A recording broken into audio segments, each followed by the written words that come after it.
mungkin. Perkenalkan, nama saya Rimpun Mangalap Ambarita. Saya adalah salah satu peserta PBG dalam jabatan 2020 Angkatan 2 Universitas Syekh Kuala Aceh. Saya berasal dari Pematang Siantar. Tempat saya mengajar adalah SMA Seminari Pematang Siantar. Saya mengajar pelajaran ekonomi. Terima kasih.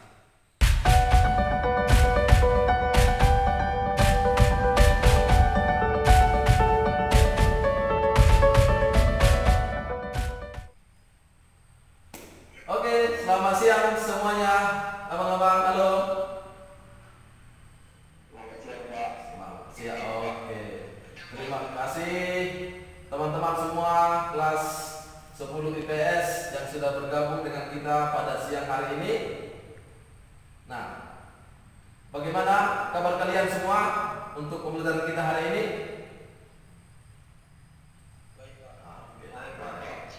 Harapan saya juga semua bisa baik-baik semua, sehat dan luar biasa sudah mengikuti pertemuan kita pada siang hari ini untuk pembelajaran kita yang sudah kita mulai minggu yang lalu.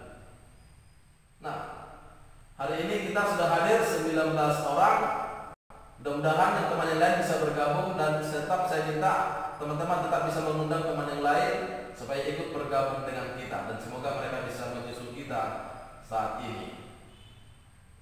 Sebelum kita memulai pertemuan kita, semoga semua sudah dipersiapkan buku, catatannya, dirinya dan hatinya untuk memulai pembelajaran kita supaya kita nanti fokus. Dan jangan lupa tetap setiap nanti ada berbicara, bertanya, aktifkan mikrofonnya, dan yang lain mendengarkan dan kameranya juga diaktifkan. Silakan Vino mulai pertemuan kita dengan doa. Baiklah, Bapak Guru dan teman-teman sekalian, sebelum kita mulai pelajaran kita, baiknya kita berdoa terlebih dahulu. Mari kita berdoa.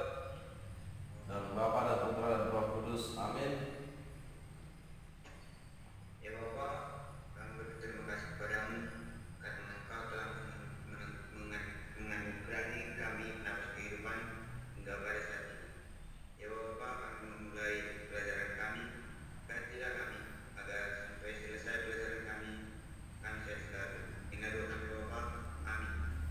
Karena Bapa dan Putra dan Roh Kudus. Amin. Terima kasih Bang Vino. Luar biasa hari ini semua hadir dengan suasana wajah yang ceria. Semoga pembelajaran kita hari ini menjadi menarik untuk kita lalui nanti bersama 90 menit ke depan. Teman-teman semuanya, minggu lalu kita sudah mempelajari pelaku ekonomi. Maka pelaku ekonomi ada RTK, RTP, RTN, dan RTLN. Nah, hari ini kita akan mempelajari permintaan dan penawaran, di mana nanti ada permintaan, siapa pelakunya, apakah RTK, kemudian penawaran, siapa pelakunya, apakah RTP.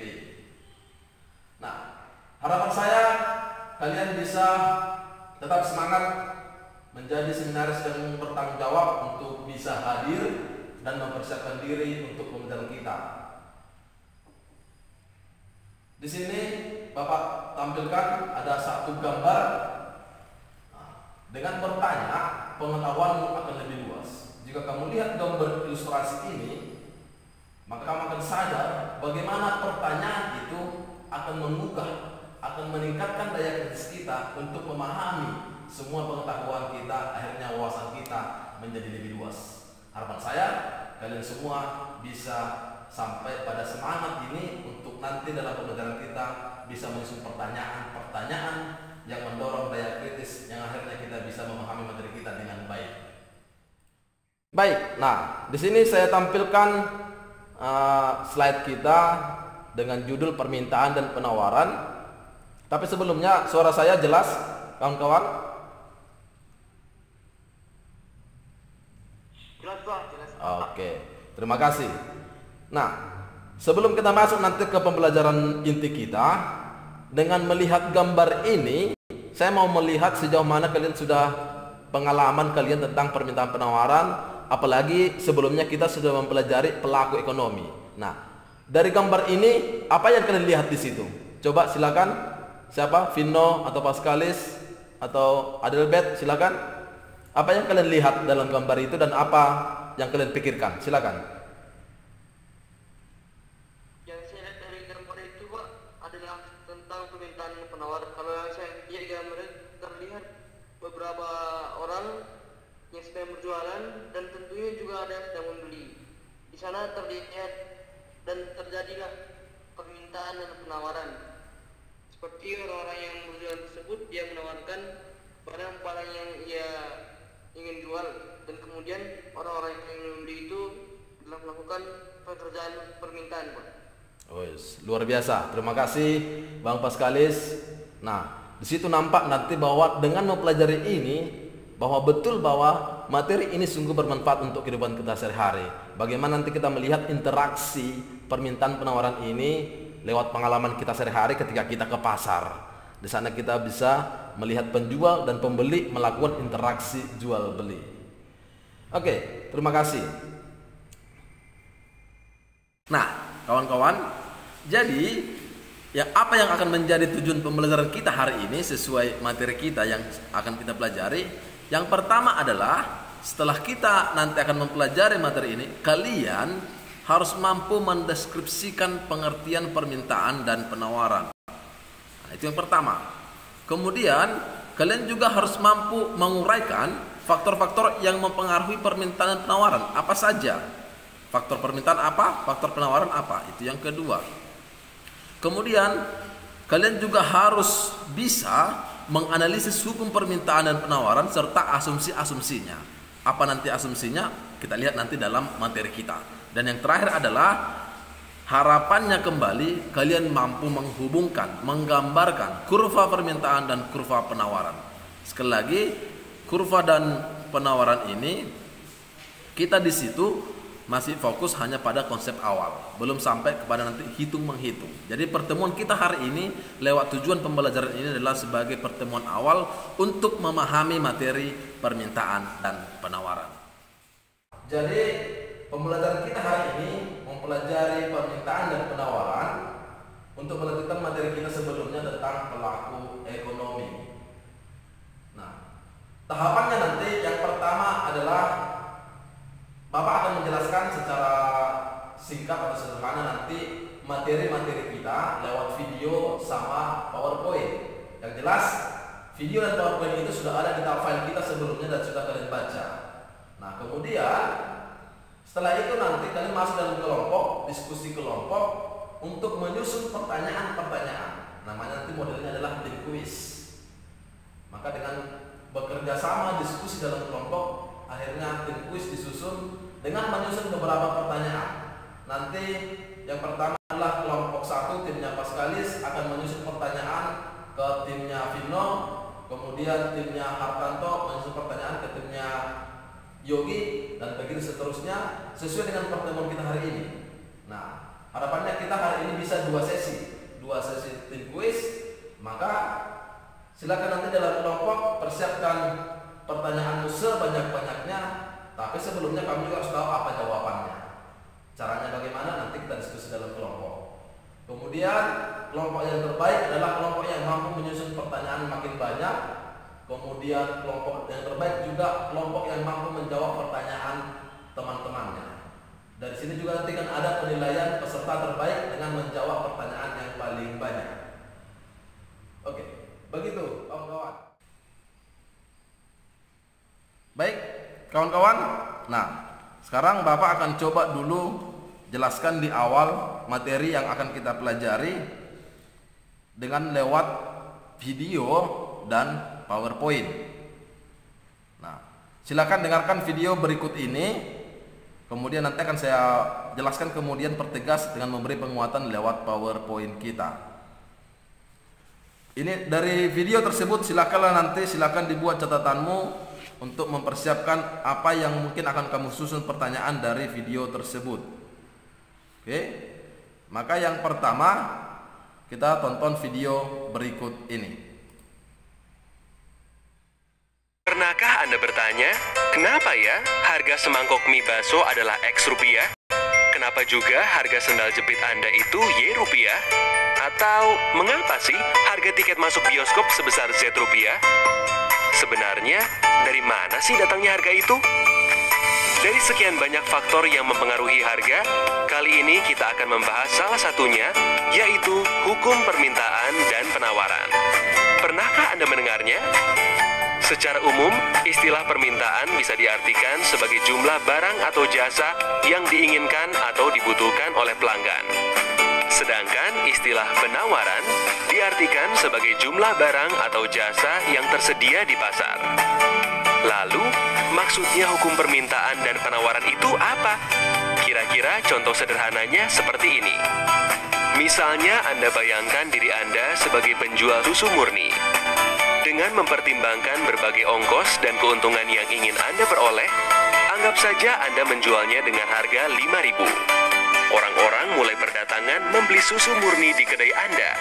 Dari anak sekolahan, ibu-ibu arisan, sampai bapak-bapak yang hobinya badminton. Namun, karena sudah habis terjual, orang-orang jadi... Baik, seperti itu kawan-kawan, tadi videonya sudah kalian dengar dengan baik. Di sana sudah dibuat begitu menarik secara beruntun. Ternyata bagaimana harga di pasar yang akhirnya membentuk namanya permintaan dan penawaran. Kalian sudah lihat tadi bagaimana penawaran itu akhirnya dari harga yang paling murah, kemudian pelan-pelan naik, kemudian setelah di harga paling tinggi, ternyata permintaannya semakin sedikit, kemudian diturunkan lagi harganya, kemudian permintaannya kembali normal. Bagaimana itu dijelaskan? Mudah-mudahan Anda sudah paham pelan-pelan, tapi berikut ini akan coba Bapak beri penguatan yang lebih jelas lagi lewat PowerPoint saya. Mari kita perhatikan dengan baik dan dipahami, dan tetaplah fokus untuk mengikuti setiap materi yang akan saya jelaskan berikut ini. Nah, ini tadi sudah kita awali dengan gambar ini, permintaan penawaran yang sudah disampaikan temanku tadi, bagaimana interaksi penjual dan pembeli di pasar yang akhirnya lahirlah permintaan dan penawaran. Nah, sekarang kita coba lihat pengertian permintaan. Dari video tadi sudah jelas dikatakan bagaimana jumlah barang atau jasa yang rela dan mampu dibeli oleh konsumen pada berbagai kemungkinan harga selama periode tertentu. Bagaimana tadi kalian lihat di video itu, mulai dari harga 5.000, 8.000, 9.000 sampai harga tertinggi. Disitulah maksudnya pelanggan mampu membeli pada berbagai kemungkinan harga selama periode tertentu. Itu maksud dari pengertian permintaan ini. Nah, bagaimana dengan hukum permintaan? Hukum permintaan, kalau kita lihat juga tadi dalam kurva yang digambarkan dalam video tadi, jelas dikatakan bahwa semakin rendah harga suatu barang, maka akan semakin tinggi jumlah barang yang diminta, dan sebaliknya. Ketika harga suatu barang semakin tinggi, jumlah barang yang diminta akan semakin sedikit. Tapi dengan syarat ceteris paribus. Bagaimana itu ceteris paribus? Nanti kita lihat di faktor-faktornya. Nanti ceteris paribus itu berhubungan dengan faktor-faktor yang mempengaruhi. Permintaan itu dibagi dalam beberapa kelompok. Yang pertama adalah permintaan absolut. Permintaan absolut adalah permintaan yang tidak didukung oleh daya beli tetapi merupakan angan-angan. Oke.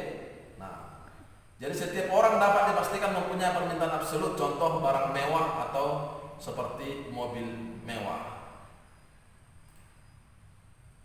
Nah, sekarang saya tanya kalian, siapa yang ingin punya mobil Lexus ini? Ada yang punya? Atau siapa yang ingin punya perhiasan mewah ini? Atau ada yang tidak ingin?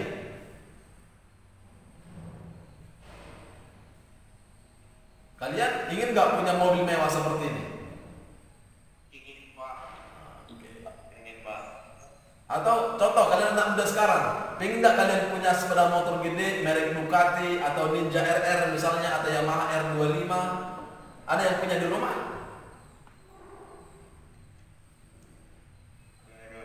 Oh, nggak ada. Oke, ya pasti suatu saat berharap bisa menaiki dan memilikinya. Tadi kan di hukum permintaan kita melihat dan membaca di sana, saya katakan tadi dengan syarat ceteris paribus. Ketika harga naik, jumlah barang yang diminta akan turun. Ketika harga turun, jumlah barang yang diminta akan naik dengan syarat ceteris paribus. Nah, pelan-pelan akan saya coba jelaskan, nanti juga akan kita diskusikan, kalian dan kelompok juga. Jadi faktor yang mempengaruhi permintaan, apabila yang mempengaruhi adalah harga barang itu sendiri, maka syarat ceteris paribus berlaku. Tapi apabila yang mempengaruhi adalah faktor lain selain harga barang itu sendiri, maka syarat tadi tidak berlaku. Apa rupanya faktor yang mempengaruhi? Nah, selain harga barang itu sendiri juga ada harga barang lain atau harga barang substitusi dan barang komplementer. Nah, kalau kalian lihat gambar ini, lihat di sini ada daging, kemudian di sini ada ikan. Kenapa akhirnya orang memutuskan membeli ikan? Karena dia tidak sanggup mungkin secara harga untuk membeli daging sapi. Maka karena harga ikan lebih murah, ya penggantinya, maka akhirnya di rumah atau orang tua kita memutuskan membeli ikan saja dibanding membeli daging. Kemudian faktor lain adalah pendapatan masyarakat. Semua kita yakin paham ketika pendapatan seseorang lebih tinggi, maka konsumsinya akan lebih tinggi, maka permintaannya akan lebih tinggi. Sama juga populasi penduduk, apabila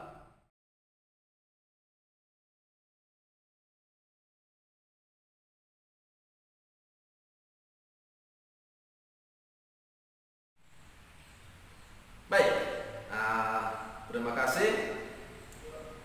Kita tadi sudah diskusi dalam kelompok Paskalis tadi sudah menemukan beberapa pertanyaan yang sudah dirancang dengan baik. Kelompoknya Hartanto juga dan kelompok yang lain sudah kita diskusi tadi. Ada kesulitan kelompok Paskalis misalnya, ternyata bagaimana pemanfaatan materi kita ini pada kehidupan nyata, akhirnya mereka bisa memunculkan beberapa pertanyaan. Nah, waktu kita untuk diskusi sudah selesai. Sekarang saatnya kita masuk ke sesi tim kuis yang pertama. Oke, jadi nanti kelompok Paskalis akan bertanya ke kelompoknya Hartanto dan menyampaikan pertanyaan untuk dijawab kelompoknya Hartanto.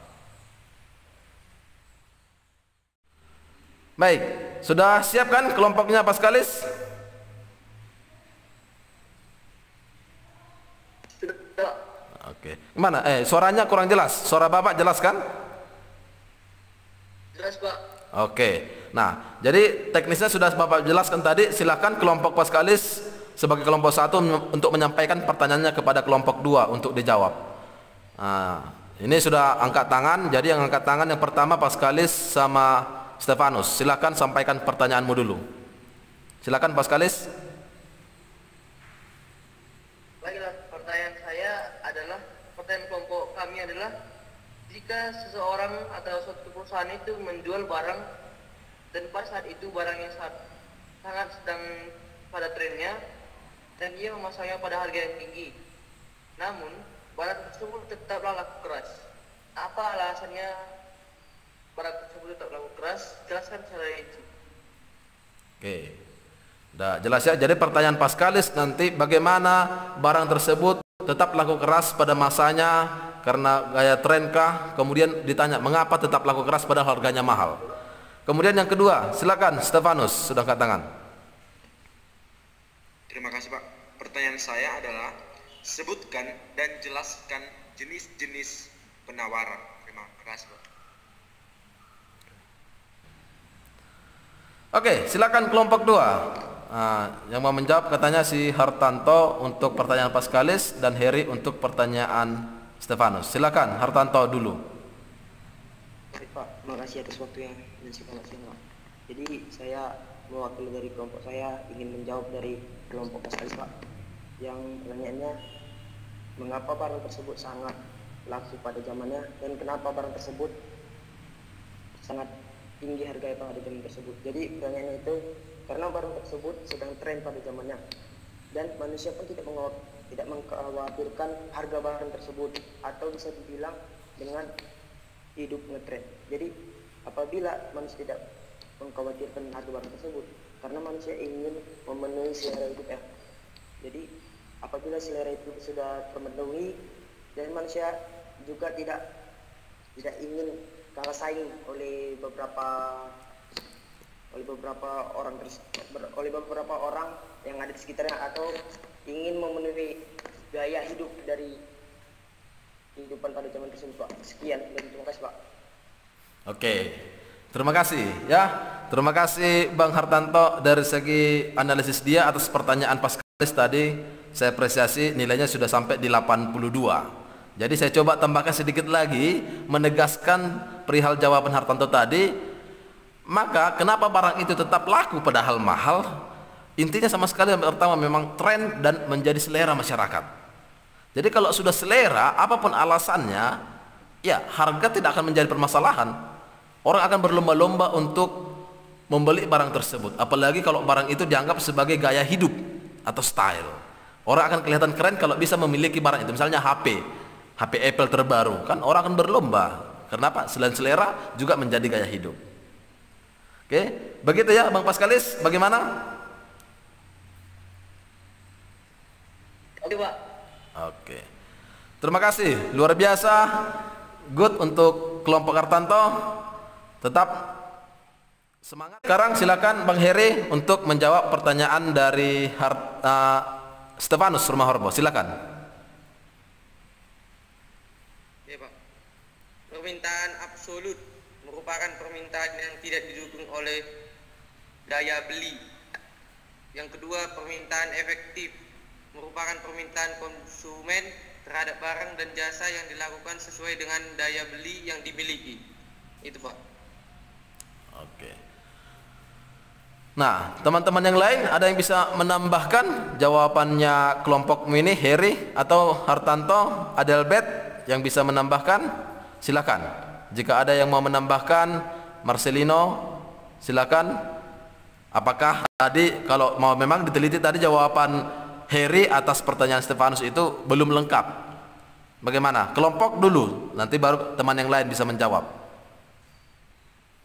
Yang disertai dengan daya beli tetapi belum melakukan pembelian. Yes. Itu, Pak, satu lagi, Pak. Oke, terima kasih Bang Heri, luar biasa. Berarti akhirnya Bang Heri bisa memahami lebih lengkap lagi. Kelompok satu tadi sudah selesai menyampaikan pertanyaan-pertanyaannya dan sudah dijawab dengan baik oleh kelompok dua. Kita tepuk tangan apresiasi, ya. Luar biasa, kelompok satu bisa menyusun pertanyaan yang menarik untuk menantang dijawab oleh kelompok dua. Dan kelompok dua juga luar biasa. Mereka bisa menjawab dengan kompak, ya. Jadi mudah-mudahan nanti berlomba untuk bisa menjadi kelompok yang terbaik. Sekali lagi nanti akan ada hadiahnya, dari segi nilai juga ada apresiasi dari saya. Oke. Nah, sekarang kita sesi kedua akan yang bertanya adalah kelompoknya si Hartanto. Salah satu dari berapa orang nanti silakan yang tunjuk tangan, silakan tunjuk tangan supaya menyampaikan pertanyaan. Maka sekarang saya persilakan kelompoknya Hartanto, Heri dan kawan-kawan, saya persilakan untuk menyampaikan pertanyaannya. Siapa? Saya, Pak. Oke, silakan. Nanti kelompok Sitorus, Brian, sama Yogi silakan didengar dengan baik dan jawablah dengan jawaban terbaik. Bisa? Oke, siap. Silakan Heri. Oke, Pak. Pertanyaan saya, jelaskan pengertian keseimbangan harga. Oke. Jadi pertanyaan mereka yang pertama, Brian dan Yogi dan kawan-kawan, silakan dijawab dulu satu-satu. Kita mulai dari pertanyaan pertama, jelaskan maksud dari keseimbangan harga atau elastisitas harga. Silakan, Brian Sitorus dan kawan-kawan. Saya akan menjawab pertanyaan Yogi. Pengertian elastisitas adalah rasio yang mengukur perubahan nilai kita atau yang kita wawarkan sebagai akibat perubahan faktor yang mengaruhinya.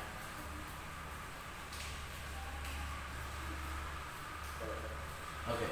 Nah, bagaimana kelompok? Pertanyaannya bisa lebih konkret lagi dijawab. Yogi dan kawan-kawan. Bisa, Pak. Oke, silakan. Seperti yang dibilang si Terus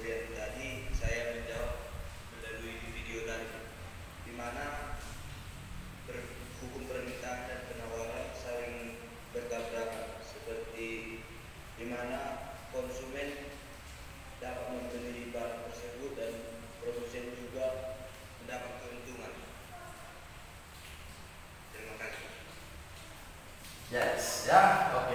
Terima kasih. Artinya berarti kelompok 3 sudah bisa memanfaatkan media kita tadi lewat video untuk memahami pertanyaan temannya. Pertanyaan sederhana sebenarnya. Apa itu elastisitas harga? Apa itu keseimbangan harga? Di video tadi sangat jelas memang bagaimana persilangan antara kurva penawaran sama kurva permintaan itu bertemu di satu titik, disitulah terjadi elastisitas. Contoh konkret, kalau kalian mengalaminya ketika belanja ke pasar, beli baju misalnya, harganya 70.000 oleh penjual, kalian mungkin kemahalan, kalau saya tidak sanggup, maka kalian tawar harga 50.000. Si penjual juga tidak mau. Terjadilah kesepakatan, akhirnya ya kalau menaikkan harga, si penjual menurunkan harga, akhirnya kalian sepakat membeli kaos tersebut dengan harga 62.000. Nah, harga 62.000 itulah namanya keseimbangan harga. Jadi adanya rasio kesepakatan antara penjual dan pembeli, tapi tidak saling merugikan. Disitulah terjadi keseimbangan harga, di mana harga yang hendak dijual dengan harga yang hendak dibeli sama. Nah, oke. Jadi konkretnya dalam kalimat kita tertarik itulah disebut nanti dengan tawar menawar. Itu sampai pada kesepakatan harga oleh pembeli dan oleh penjual pada harga yang sama. Terima kasih kelompok, sudah luar biasa ya. Nah teman-teman, saya sungguh salut untuk kalian semua yang sudah berdiskusi dalam kelompok, menyampaikan pertanyaannya tadi dengan baik, berlomba-lomba untuk menjawab. Nah, terima kasih untuk kelompok 1 dan kelompok 2 yang sudah menyusun pertanyaan dengan baik dan sudah kelompok dijawab oleh kelompok lain. Nah, hari ini dengan pengalaman kita hari ini saya mengapresiasi kelompok 1 dan kelompok 2 berimbang nilainya. Mereka bisa menyampaikan pertanyaan dan jawaban dengan baik. Salut untuk mereka. Oke. Nah, mereka mendapat apresiasi nanti mungkin nilai kelompoknya akan lebih baik dibanding kelompok lain. Jadi kelompok lain tolong berlomba nanti untuk pertemuan berikutnya untuk bisa menjadi kelompok terbaik. Nah, dari pemahaman materi kita tadi, akhirnya kita bisa memahami bagaimana permintaan dan penawaran itu terjadi dalam kehidupan kita sehari-hari. Oke, kawan-kawan. Nah, maka sebelum kita tutup pertemuan kita ini, nanti harapan saya kita juga ya sesuai tujuan pembelajaran kita nanti, yang kita pembelajaran kita tadi yang sudah Bapak jelaskan di awal, kalian harus mampu kan pengertian permintaan, pengertian penawaran, faktor-faktornya, hukumnya, sama kurvanya. Nanti kita lihat apakah kalian sudah sampai pada pemahaman ini. Terima kasih kawan-kawan. Ini kita sudah sampai pada penghujung pembelajaran kita. Luar biasa, semua kelompok tadi berlomba-lomba untuk aktif dan setiap pribadi mencoba menyusun pertanyaannya sebanyak-banyaknya. Nah, sekarang sebelum kita mengakhiri pembelajaran kita, sesuai dengan tujuan pembelajaran kita tadi, harapan saya kalian mampu membuat sebuah simpulan atas materi pembelajaran kita. Nah, sekarang saya minta siapa yang bisa menyampaikan simpulan atas materi pembelajaran kita, saya persilahkan.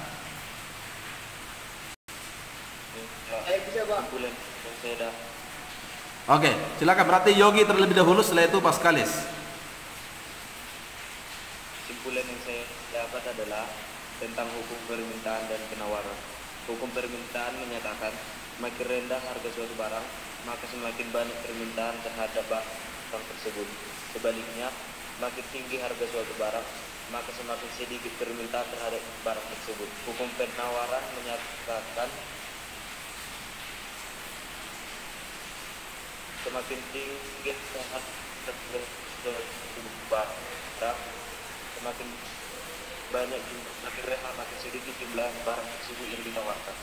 Terima kasih Pak. Terima kasih Yogi.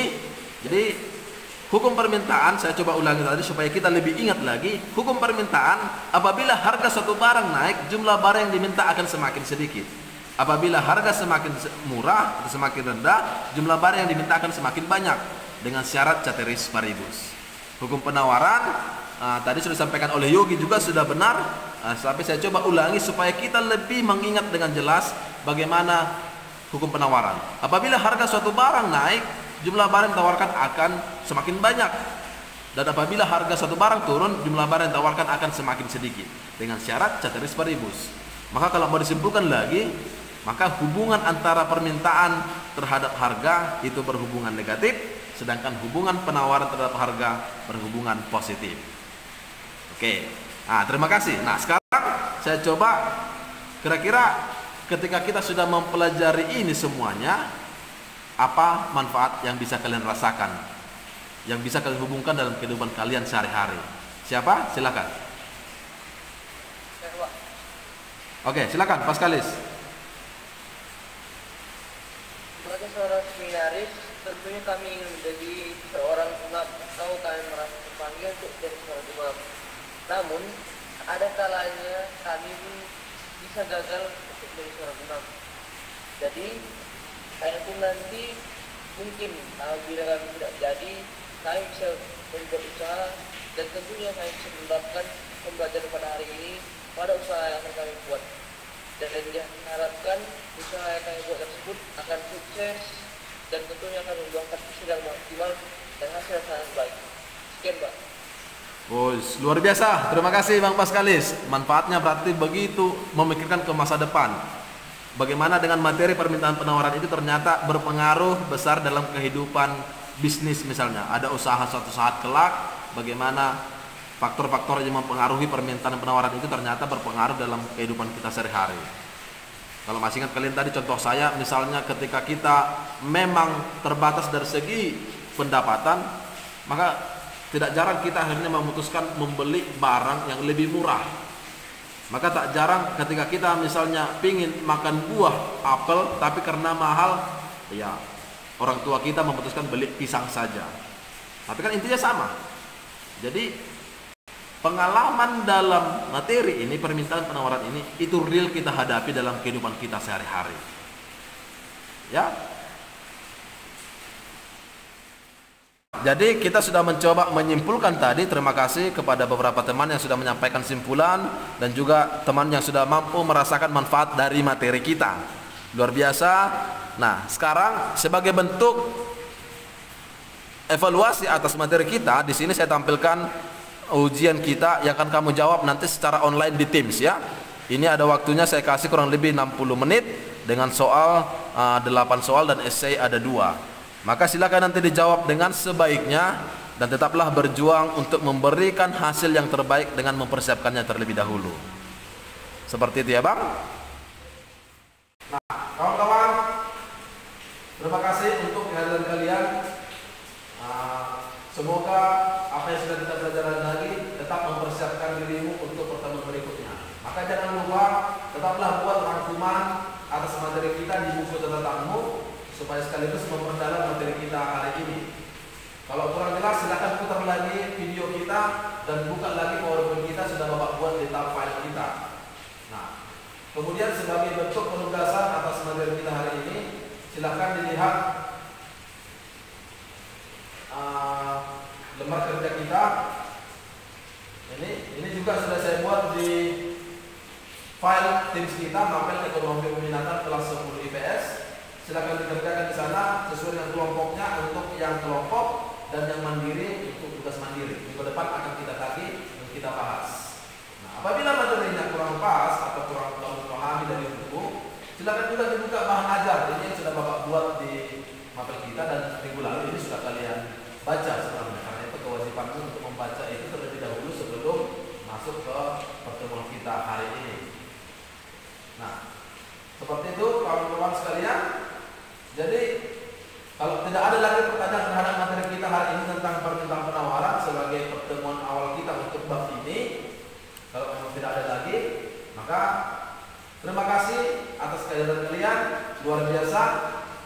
Semoga tetap semangat. Ingat tadi di awal saya tampilkan sebuah ilustrasi gambar bagaimana pertanyaan itu ternyata akan membuka wawasan kita. Saya yakin semua orang yang bertanya tadi lewat ilustrasi gambar yang sudah Bapak sampaikan tadi pasti akan sadar sekarang dengan bertanya maka pengetahuannya semakin bertambah. Ketika bertanya akan memacu kita mengkritisi, memacu daya nalar kita untuk bisa berpikir lebih luas lagi, akhirnya pengetahuan kita semakin banyak. Untuk teman-teman kita yang tidak bisa hadir hari ini, saya tetap berharap tanggung jawabmu adalah sebagai teman satu angkatan memberikan penjelasan supaya mereka bisa ikut belajar lewat materi materi yang sudah ada di tips kita.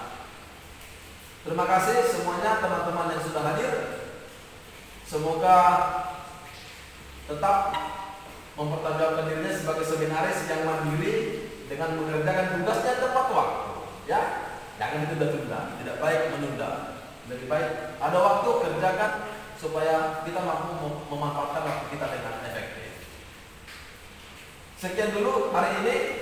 Jangan lupa segala tugas-tugasnya. Maka pertemuan kita akhiri. Minggu depan kita akan lanjut.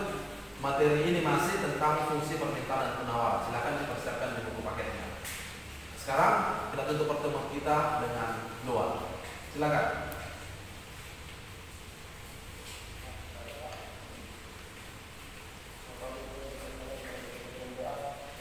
Nama Bapa dan Putra dan Roh Kudus.